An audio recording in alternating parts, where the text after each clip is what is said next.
Good afternoon, Nerd Fam, and welcome back to fabulous Las Vegas, Nevada. We're here kicking off the year right at CES 2026. My name's Savannah Peterson. So stoked to be geeking out with Rob Strechay all week. Rob, I'm so glad we got to walk the show floor a little bit earlier. Yeah, I mean, I think, again, taking in what the differences are from last year to this year and starting to get a feel for how things are really proliferating through and how AI is really starting to touch a whole lot of different things. Yeah, I think we're starting to really see the craving both from the market as well as the evolution from companies, from POC to actually getting a little bit of scale. Very excited to have our next two guests to talk to us about that precisely. Hyong and Dan, thank you so much for coming to chill out today. Thank you. It's a busy week for y'all, I know. Hyong, we were just talking about it a second ago, so I'm going to open us up there. How do you think the conversation at CES has changed about AI since even just last year? Yeah, you know, it's been fascinating to see the progress that's been made over, 12 months in terms of the advancements in not just the software elements of AI, but the physical elements. And as predicted, you know, we're seeing a lot of the physical, AI-enabled humanoids, robots, and things of that nature. And it's great to see, historically or last year we saw chatbots more around the agenda and driving software. And this year, it really is coming to life. And as I shared earlier, it feels like it's more of the showing and doing as opposed to just demonstrating or being illustrative, right? And so it's really coming to life in an everyday world. Yeah, we're out of the put an AI on it phase. Yeah. Thank goodness. Yeah, no, I mean, exactly. And I think you just hit on something. It was like last year, it felt much more like a bolt-on versus really being part of that. How do you see things really moving forward from here in that way, the bolt-on versus, intentional AI? Yeah, I mean, so I think there's the consumer aspect and then there's the enterprise aspect. And I'll start with the enterprise aspect first, because we spend a lot of time working with our clients in this. There's been, as you can imagine, there was a lot of fascination of thinking about different ways to use this technology to be able to solve problems that we have today. So a lot of our clients were starting their exercise by identifying what are all the ways that I can use this technology to be able to solve problems for me. And that manifested itself in this definition of a use case, and they would get hundreds of different use cases. And when you start to string those together, you're actually doing the work the exact same way. You're just bolting AI into a bunch of different steps and then hoping that you get some big, significant return on investment from that. I would say over the last 6 months, we're seeing a pretty dramatic pivot away from that idea that we can just add AI to the way that we do our work today, and instead we need to really drop the 56 steps that we did in the past of how we did this work and start with a clean sheet of paper, because AI fundamentally changes that operating system. And that idea of rewriting the new way of working is a big trend that we're starting to see in enterprises, where they're looking to figure out how they create the AI native, AI built-in way of operating their business. And I think a piece of that is it's almost human nature, or you almost have to be anti-human nature of getting out of your comfort zone. Yeah. We're all creatures of habit. And the way we do steps 1 through 56 is the way that we've been doing steps 1 through 56. And I think being more AI native, you have to get out of that. It's no longer steps 1 through 10. It could be steps 1 through 5 plus this and that. And so getting out of your comfort zone to reimagine how things need to happen, I think is really what AI and agentic AI is about. And the real irony in that is that sometimes the people with the deepest expertise of how we do the work today are the hardest to get out of that way of working. So in a lot of ways, when you want to start to go create something new, you need to bring people that are not your deepest experts in the way that operates. Otherwise, you can start to really get latched into the old way. I think that's really true. I think that's actually why young people are in a unique position right now, because they aren't jaded by the way things were done before, or that's how we always did it. So you've got this ability to see past the walls that we are trying to pretend to tear down, or not, metaphorically tearing down. So I mean, I'm going to stay here on the culture piece for a second. You guys get to work with a lot of different teams and different types of people. How do you two-part question here. How do you break down that this is how we've always done it kind of old way? Like, we're all guilty of that sometimes. We all go to the same restaurant more than we should, et cetera. And then how do you also bring people along on the journey so that they don't feel like they're getting replaced by this technology, but that they're going to actually be able to build with it and have a growth mindset? Hyong, I'll start with you. Yeah, and I think the bad reputation of Gen AI and large language models over the last year has been exactly that. It's taking over my job. And obviously when you think about job security, people are going to be resistant. And to me, the biggest hurdle right now is the human element. It is the change management, it is the adoption piece to that. And so we have to show a way, to your point, how do we bring them to the journey to say, you're not going to be out of a job, but you might have a different job, right? And you've always heard Jensen Huang always say, AI is not going to replace you, but AI may replace you if you're not using AI, right? And so I think that is really a sentiment of what we have to do around change management. And I allude to some examples when we talk about this around third-party risk management. And third-party risk management, Rob and Savannah, is where our clients are looking at vendors, suppliers, different partners to assess risk. Yeah. Are they financially stable for us to do business? Is there geopolitical risk where they may not exist because of X, Y, and Z? Yeah. Are there reputational risks? Are these people that we want to do business with? And historically, you would have one or two data sets. You have maybe some internal data sets and external data sets to form an opinion and do due diligence. Now with AI, not only can you do it faster, but you're going to have a much more robust, enriched set of data that you never thought of and be able to bring these things together. Historically, you'd only do one or two data points or maybe 3 or 4 data points. And now with AI, you can do tens, hundreds, if not thousands. However, there's always going to be exceptions then. Someone's got to look at the exceptions. We talk about hallucinations, false positives, and however you want to call it. There are things that you have to look and say, is this what it really is at face value? And the human element's got to look and intervene to say yes or no. And so there's always going to be a different twist to the job at hand. And I know you talk about toils and things of that nature, but that to me is like a different element of the job. Yeah, and I would say, like, what is a job anyway?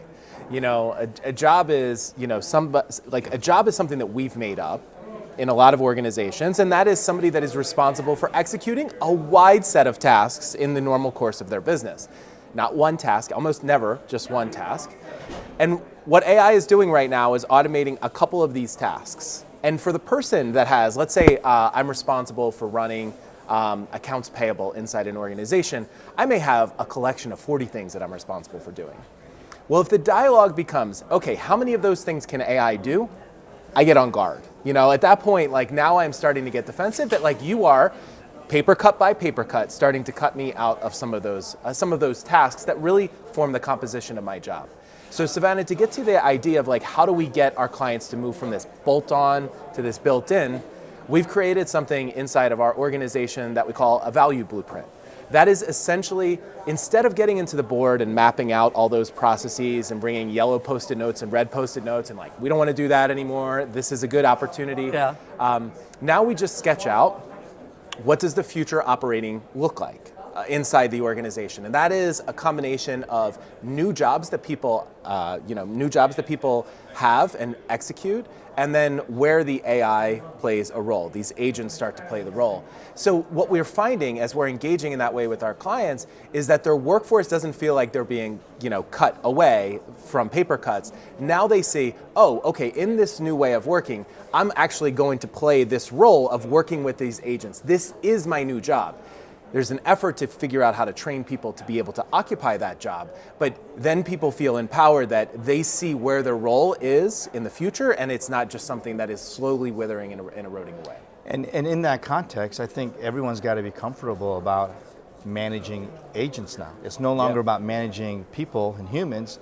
You have to be in a world where you have the digital employee and the human employee working together, and whether you're a person out of school or a 30-year veteran, you're going to have to be able to work with both of those kinds of employees. Yeah. I think that hits on a really nice thing from the perspective of, bolt-on versus built-in and getting to the built-in, but there's also the factor of getting from experimentation to scale.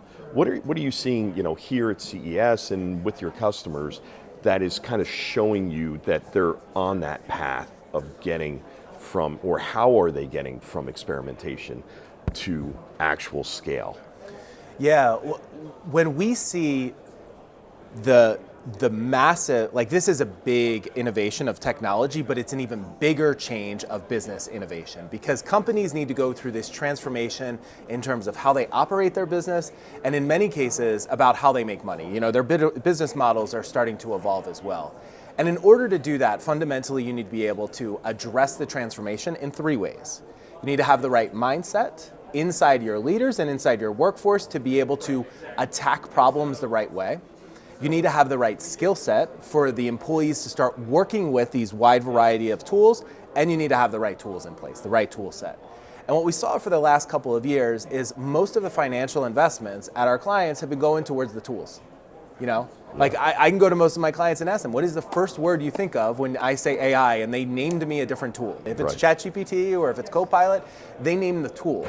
So what I'm starting to see when companies are starting to move to scale, it's not just about technology scale. It's about investing in the people to develop the right mindset scale and starting to build the right skills and ways of working so people bring context to working with AI as opposed to just using it as the world's most expensive search engine. Oh, love that you just said that too. Sorry, I'm way beyond browser-based AI. I just need to just amen to that real quick. Yeah, I saw you wanted to add something. No, and I think the other element to this, Dan, as we talked about, is productivity and efficiencies only get you so far, right? You can only have AI intervene into processes and things of that nature. And the ceiling, or above the ceiling, is when you start thinking about monetization, revenue generating, adjacencies that you never thought of. All of our clients collect a ton of data, whether it's to better improve their product sets, better to do operations and things of that nature. But now as they're starting to use AI and put an ecosystem, an orchestration layer on that data set, they're beginning to find out, hey, I might be able to do something differently that I didn't even envision. One of our clients that we work with, consumer electronics company, coincidentally, they have siloed businesses. Those siloed businesses do not talk to each other. And so their ability to not just cross-sell and upsell, but to be able to own the entire digital home from that perspective is important if they have, can only be realized if they share the data that they collect from product to product, but also consumer behavior from one element to another, right? We talked about CX a little while ago. Right. And it's really at the end of the day about how do you create a seamless experience for the consumer. And you can only do that if you bring these silo businesses together. Yeah. Absolutely, you just brought up a really good point there. And when I think about what AI can potentially do, if you think of the way we've done business before as having an X and Y axis, I feel like AI gives us the Z axis. You're able to look at data from just a completely different tilt of the organization, of the org, and with different eyes from different teams to potentially discover different solutions. Dan, I love what you just said a second ago, and I want to ask you all the question you ask everybody else. What's the first thing that comes to mind when you hear the word AI? Oh, I'm so guilty. It's happening. I'm so guilty. And you're all going to answer it, so I'm get ready so for guilty. it. I would have said ChatGPT as well. I'm so guilty. Yeah. Okay, so you would have said ChatGPT. What about you, Hung? Well, the irony of all of this, though, is AI's been around for a while, right? Oh, it has been. Then now you put Gen AI, generative AI in front of it, and ChatGPT being the first one out the gate, everyone thinks of ChatGPT, right? But I don't know. Do you? What comes to mind when I say AI? No, Savannah, you. Regulation. Regulation. We are at a critical juncture for the survival of our planet, not from a dramatic doomsday Terminator standpoint, from a mental health perspective. Yes. Where if we do not put bumpers on the bowling lane, we are going to do exactly what we did with social media, which is damage a lot of beautiful brains. And I am very concerned right now. And you've already seen it in the press. It's already happening. And it's already breaking my heart. And we all love enterprise equally here. I'm not hating on the enterprises, but I'm really looking forward to seeing the companies that step out and get in front of that and are really working towards creating environments for everyone to unlock all this creativity that are safe. So I really like the angle that you're taking there, Savannah. And if I had the opportunity to think for a little bit longer, I would come up with something better than when I was guilty. No, it's okay. No judgment zone. But I think on top of that, right now we are at a point where a ton of money has been spent in AI over the last couple of years. I mean, there's a depreciation wall that people are looking at and starting to question: is this a bubble? Are we going to be able to create enough value to be able to to get over some of the expenses that are coming down the road? And for that reason, I think it's reasonable for shareholders to start to look for signs that the company is evolving and is progressing with AI. And the easiest sign to look for is where is the benefit that you're getting, productivity, and that ultimately manifests itself into this conversation of, can we do today with AI what we used to do yesterday with people?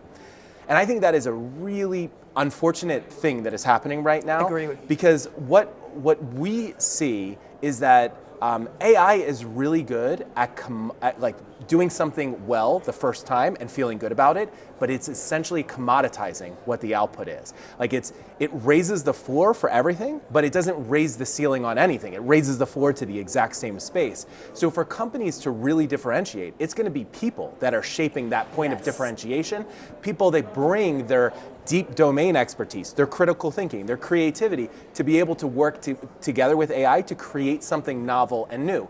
That's where the real economic value is going to come from. That's where the real differentiation is going to come from. And that makes me really excited about the future. But we are caught in this early stage of a transformation where people are looking for evidence of progress. And unfortunately, the easiest one to look at is the money that comes in the income statement. It's funny you went down that path, because to me, and I was saying that before I did business process transformation earlier on in my life in the oil and gas industry.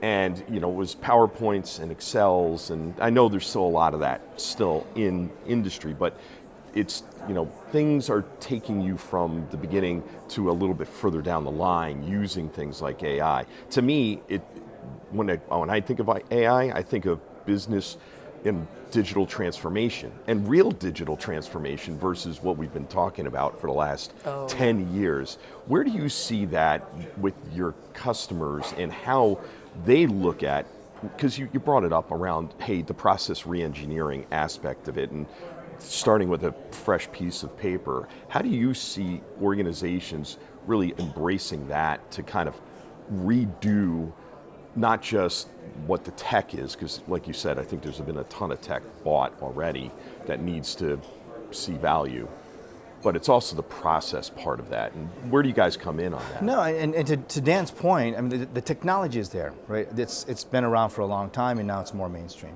And we talked a little bit about the change management element as the resistance piece.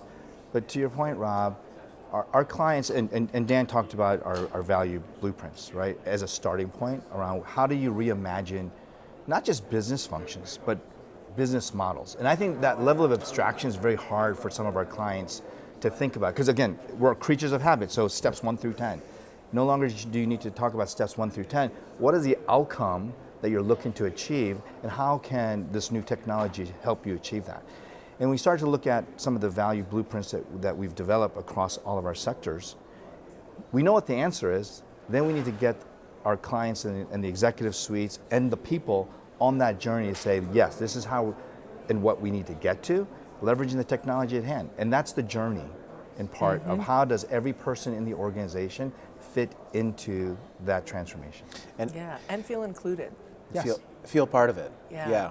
I see, Rob, to your question, like I kind of look at the last 2 decades and what we've really focused on from a technology perspective, again, in the enterprise, not in the consumer space, has been standardization around a common set of platforms, right? Like the idea was coding and building software was far too expensive, so we're just gonna leverage a piece of software and conform our business to this piece of software. And what you ended up having is most of the capital going to the core of the business and the core starting to sprawl out because we wanted to be onto a standard because it was way too expensive to go do all the customization and code. Now, with AI systems, the cost of developing code is like down to the floor. It is very, very cheap. And the questions are, should we start to create and address that part of the business, which has always been kind of left to the side? Like I have many clients that have these really incredible backbones and ERP systems, but when you engage with their customers, they're still doing things in Excel spreadsheets and on notes, and like they've neglected the system of interaction while they've focused on the system of record. So I think AI will start to really challenge that paradigm. Like where now we can start to develop this sorts of systems that are required to be able to maintain better relationships with our suppliers, with our customers, with our end consumers. And it will just be a question now of, what should we build? Because it is no longer prohibitively expensive to go into that space. I think that the other piece to this, and we don't talk enough about the data. the infrastructure in the pipeline. Because in order for these algorithms to work, you need data, right? And our clients have collected a ton of data over the years. They don't quite know what to do with all of that. But even just the critical core systems around finance or supply chain or procurement or HR, there's so much data that needs to get normalized and consistent. That if they don't focus on some of the data issues at hand, all the promises of what we're talking about in transformation and end state is still never going to get realized, right? And so, to me, some of our clients really need to think about how do they shore up the data infrastructure in order for them to realize that value. Yeah, no, it's complex. What's been, you get to see so many different verticals and types of company. What's been the biggest surprise you've seen or you've experienced? Dan, I'll start with you this time since I keep putting Hung on the spot. Okay, all right. Biggest surprise. So our clients pay us not to be surprised. So I'll start with that. I would say the thing So you've never been surprised? Never been surprised, Savannah, never. I would start with, what consistently kind of shocks me a bit. We're like 3 years into AI being on the front page of everything, and it's still sometimes surprising the difference in knowledge of expertise of what AI really means between the board and the senior leaders and the people that are responsible for doing it on the ground. Like, everybody uses AI on a day-to-day basis in their personal lives, and they come into work and they want to be able to access those same tools, and many times the rules that have been put in place that you can't actually access it. And there are really savvy people that you find all across the organization, and there's still a lack of appreciation of some of the complexity to be able to unlock that value that exists at the senior levels of the organization. So that gulf that exists is something that still surprises me, and it has actually shaped a lot of the way that we engage with senior leaders now, because instead of showing up with PowerPoints, now we show up with computers that are pre-programmed with certain pieces of software, and we're like, guess what? Today you all get to be builders. Put your hands on the keyboard and we're gonna go through an exercise so you can start to see what it feels like to create. And the feedback, I kind of thought that would be really good in 2024, but it still works. We did a session a couple of weeks ago and it still had the same magic. So I think more leaders need to put their hands on the keyboard inside of organizations, and that will start to get through that gap. I think that's how we mellow out some of the stigma and skepticism as well, too. Yes. It's once you, Once seeing you is experience believing. it. Yeah. It changes everything. What about you, Hung? What's been your biggest surprise? I like to joke, or we like to joke, pound what he said.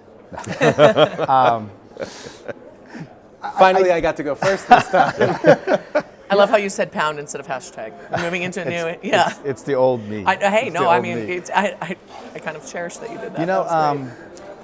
When you look at the previous technology waves, right? A lot of the technologies that's been there has really been to what I would say augment, supplement, and complement the human. And AI now is possibly, to our earlier point, replacing the human or giving new opportunities for humans to do different things. And what surprises me is where some of our people, even internally, as well as our clients, have not embraced that. And it goes back to the bolt-on versus native. I feel like our clients and our people in general are still looking at AI as a bolt-on to whatever tasks, whatever business process transformation. And they can't get out of that mindset of having to reimagine what the future could be, what the end state could be. And even your day-to-day tasks, and I'm just as guilty. It took me even though ChatGPT's been around for 3 years, it took me probably a year and a half to it's another tool, right? And it wasn't until I started to use it effectively and the way it was meant to be used, it was like, wow, there's a lot of stuff that I can do here on my own as opposed to relying on person A, person B, and the insights that I can get from doing this is just unbelievable. And so that the productivity levels, the insights that I have now is just very different. And it's hard for me to believe that not everybody is embracing the technology in that way. I think where you hit on that and the fact that people, again, don't want the 1,000 paper cuts of their job, but they have things that they could be doing. They, instead of managing a district for an auto dealer or something like that, they could be doing the Northeast if they had something that could help them through their day. So they could upskill themselves and have a bigger role and helping lead people in that direction. But one of the things is that may be an agent that's, or as I say, a buddy an AI buddy that's helping them through their day to help them scale. What are you seeing with organizations as they start to come out with these agents and AI buddies to help people not slice up their job into 1,000 little pieces, but help them scale into and reskill and gain new skill sets? And are they getting to the point where they're trying to chain these agents together so that it becomes more of a, hey, we're going to build this one, then we're going to build the next one, keep them, coordinating? Or is that really still I mean, out? I think as Hung said it earlier, we hire an incredible number of people inside of EY, a lot of people that are coming out of university every year. And we went through this change where we're starting to believe that next year's group, they need to be managers on day one. Yep. Because they're going to be managing a workforce of AI agents that are powerful, sometimes clumsy, don't get everything right, and can be chained together. So I think it's kind of elevating that experience to teaching people those appropriate delegation skills and having them start to think about the work in bite-sized chunks so they can start to be the manager over this workforce that is now being able to do the work in a much different way.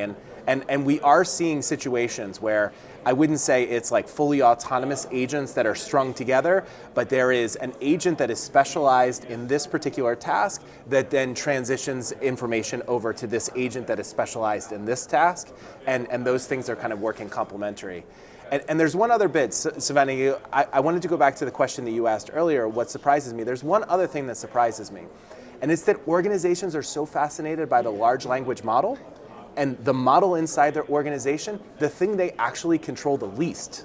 Right. And instead of building around the large language model, the organizational expertise to be able to get the most out of it. So there's a little bit of like a model trap that's happening of like, do we have the right model garden in place and the right set of models that can power these agents, as opposed to, do I have the right knowledge ecosystem around these agents to be able to do the work the way that I as an organization want them to do?